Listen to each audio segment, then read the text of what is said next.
We left Princeton and continued on Crowsnest Highway 3. Our last video was all about Princeton and the area to the north.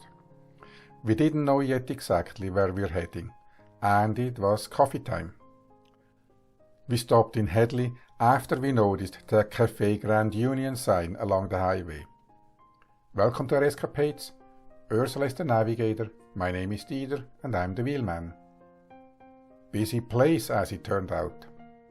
Hedley is conveniently located at 10:30 in the morning when one needs coffee. Reading from their website, at the corner of Scott and Haynes was the Grand Union Hotel, first built in 1902, and now as a new building in 2021 is the Grand Union Café. They do serve Americano and sweets. The Grand Union Café has a nice display of antiques. Handcrafted artwork and paintings were for sale. Terry showed us around and talked about all the work that went into creating their dream. This place has charm and a relaxing ambience. We enjoyed our coffee in the sunshine and refined the travel plan. It was simple. Continue on Crowsnest Highway. The next stop was in a Soyuz at the information center. They had extensive information about the wineries. Back on our 2021 trip, we picked up 2 bottles of the Intersection 2018 Merlot. The wine is long gone, the taste is still strong in our memory. We drove north on 97 to the Intersection Winery in Oliver. Tony welcomed us to the tasting room. Our primary interest was the Merlot. So Tony introduced the alluvia, an unfiltered Merlot and a pot of soil where the grapes grow. And then he showed the Silica, an unfiltered Merlot and a pot of soil where these grapes grow.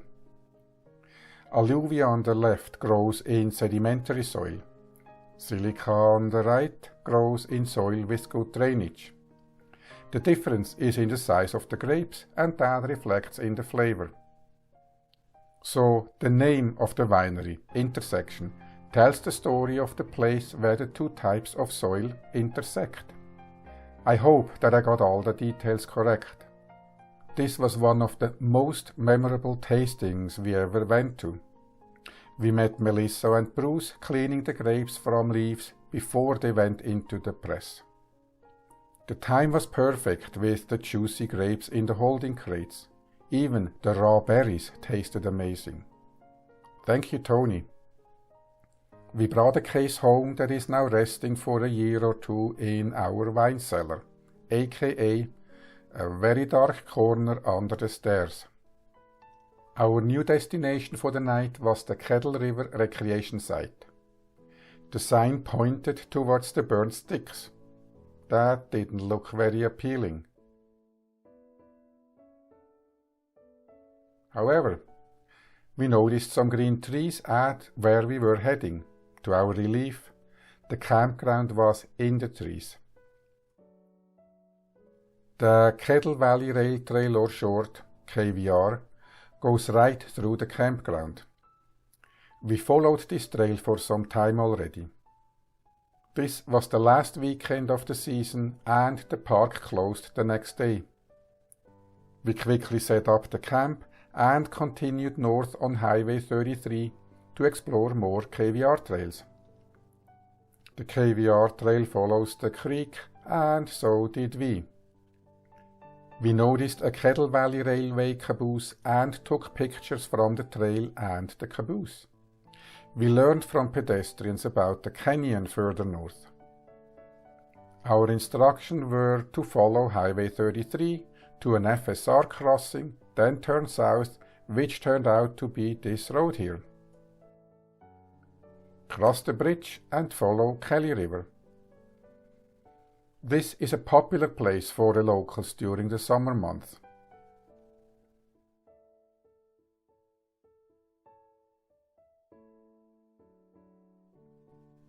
Eventually, we came to a bridge where the canyon should be. and there it was, a train track chiseled into the rocks. That must have been an awesome train ride through this section.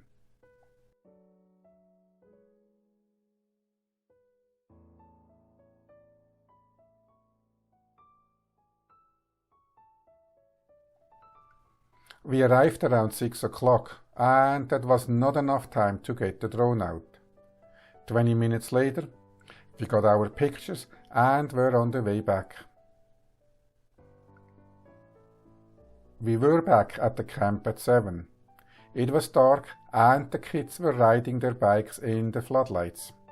They had a good time.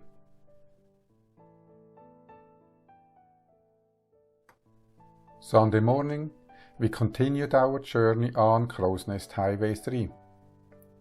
We were driving through Greenwood when we noticed the Deadwood Junction bakery. Well, the fact that this is a bakery was reason enough for me to stop.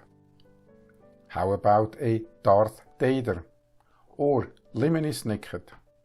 But the Bean Me Up were sold out. This was an eye-catching place for sure, outside and in. We passed through Christina Lake and 50 kilometers later turned onto Highway 3B that crossed through Nancy Green Provincial Park.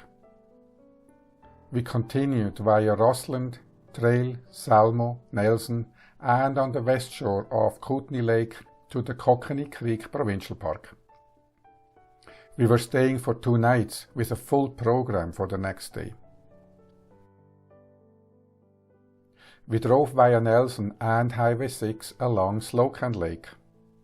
135 kilometer drive with nice scenery and small towns like Silverton.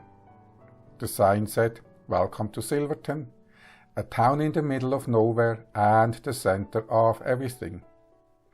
And there is a café, the Silverton Camp Café. We had a panini and a quiche. They were so delicious, I went back for desserts, a pumpkin cheesecake. When I paid, I saw the apple fritter and said, "Oh no, I didn't see the apple fritter before." We were enjoying the amazing pumpkin cheesecake when the lady brought the apple fritter and said, "For on the road." Thank you, what a pleasant surprise.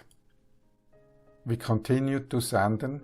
As we found out later, this place draws a lot of tourists. Even now, on a Monday at the end of September, we were not alone.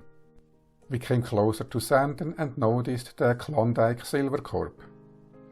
This does not look like an abandoned mine.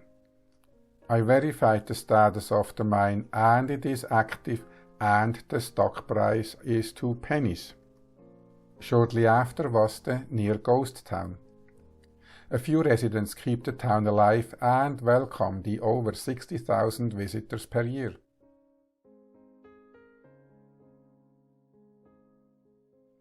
Refreshments and food, a gift shop, a museum,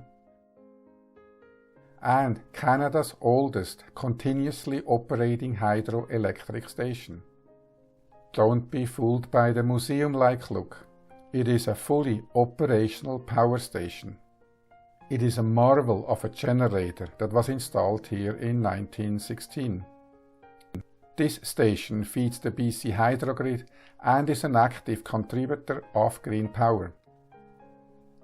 We spent 2.5 hours in Sandon and it was getting dark. We still had 100 kilometers to get back to the camp.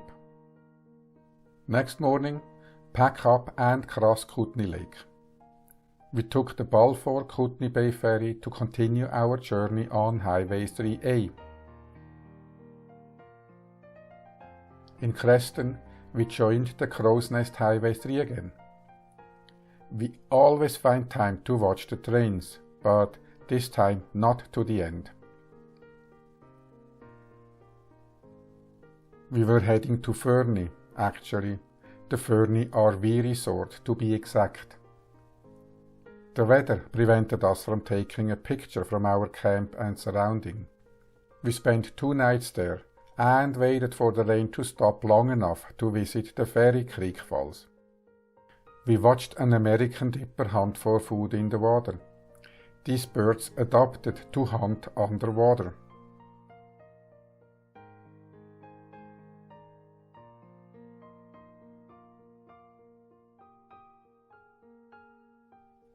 We turned around at the falls. A walk through Fernie.